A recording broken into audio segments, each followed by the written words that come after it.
very bright. Для одного телевидения лампы должны быть очень сильные. Very hot. Что-то ты выйдешь очень сердитый, вроде ты хочешь подраться. Ты же не такой сердитый. Нет.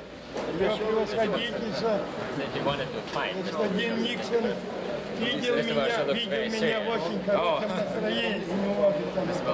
No, you couldn't believe that because you saw Mr. Welsham in very good humor this morning. That's right. Это когда-то он был кавалеристом тогда, а теперь он мирный человек. Мирный. Oh, yes. He still is. И вы до сих пор еще очень хорошо. Еще, да, еще можем дополнить. I can ride, I can still ride. Really? Действительно? Скажите, пожалуйста, какое у вас пока общее впечатление выставки? Если говорить о впечатлении, сейчас видно, что строители не успели закончить строительные свои дела, и экспонаты еще, так сказать, не находятся на месте. Но поэтому трудно сейчас сказать, потому что мы больше видим строительных деталей, еще не установленных, чем экспонатов, которые хотелось бы нам видеть. Но думаем, что все это уладится в несколько часов, и все будет на месте, и выставка будет хорошая. Если пожелания наши, так мы хотим самых лучших пожеланий Америки, чтобы она показала свои товары, изделия, свои способности, большие способности. Мы охотно посмотрели, поучились, значит, и не только поучились, но и вам можем показать, и показываем также успешно. И это бы способствовало бы улучшению отношений между нашими государствами, между народами для обеспечения мира во всем мире. Мы с американцами только хотим жить в мире и в дружбе, потому что мы самые могущественные государства, и если и мы будем дружить, то будут дружить и другие страны. А если найдется какой-нибудь очень воинственный, можем немножко за ушко его дернуть и сказать: не смей, воевать нельзя, теперь время атомного оружия, поэтому начать можно глупцу, а потом и умные не закончат этой войны. Вот, следовательно, мы этим руководствуемся в своей политике, в строительстве внутри себя и в международной политике. Желаем вам, значит, успехов и всем, чтобы вы показали действительно возможности Америки. А мы тогда скажем: вот возможности Америки, сколько она существует лет уже? 300 лет? 150 лет независимости. Вот мы тогда скажем, что Америка 150 лет. Значит, существует, вот ее уровень. Мы 42 года, еще не совершилось. Еще нам 7 лет, и мы будем на таком же уровне, как Америка. А в следующий пойдем дальше, вперед. 100 лет резерве остается у нас. А? 100 лет резерве остается. Но мы, когда вас обгоним на разъезде, мы вам приветствие такое любезное скажем. Потом, если хотите, мы можем остановиться и сказать: пожалуйста, за нами, пожалуйста. Вопрос социального устройства. Вы хотите при капитализме? Живите.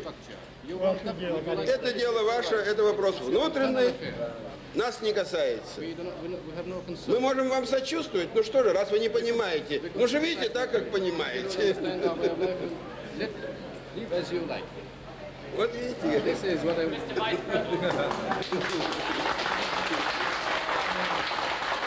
Я хотел бы, так сказать, главное сказать сегодня. Мы все рады, значит, прибытию в Москву на открытие выставки вице-президента господина Никсона. Я лично и от своих коллег выражаю благодарность.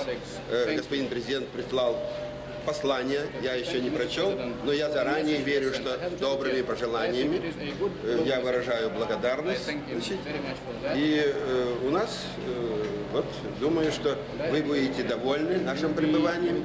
Если бы, я уж не могу без «если», понимаете, если бы вы этого «если» не вызывали, то есть не принимали такое необдуманное решение, которое принял Конгресс, замечательная была бы ваша поездка. Но вы замутили воду сами. Зачем это вам нужно было? Бог его знает.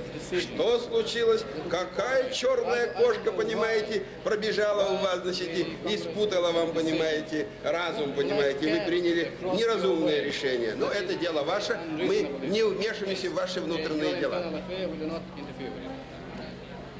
Mr. Vice President, from what you have seen of our exhibition, how do you think it is going to impress the people of the Soviet Union?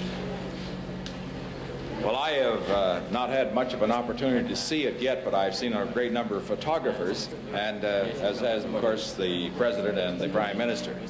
I think, though, that from what I have seen, that it's a very effective exhibit, and it's one that will cause a great deal of interest. I might say that this morning, I very early in the morning went down to visit a market, and where the farmers from various outskirts of the city bring in their items to sell. As I was talking to them, several of them came up and asked me if I knew where they could get tickets for the exposition. I had none with me, but I did make arrangements to send some back to the man who was apparently the manager of the market. I can only say that there was a great deal of interest among these people who were workers and farmers, etc. I would imagine that the exhibition from that standpoint will therefore be a considerable success.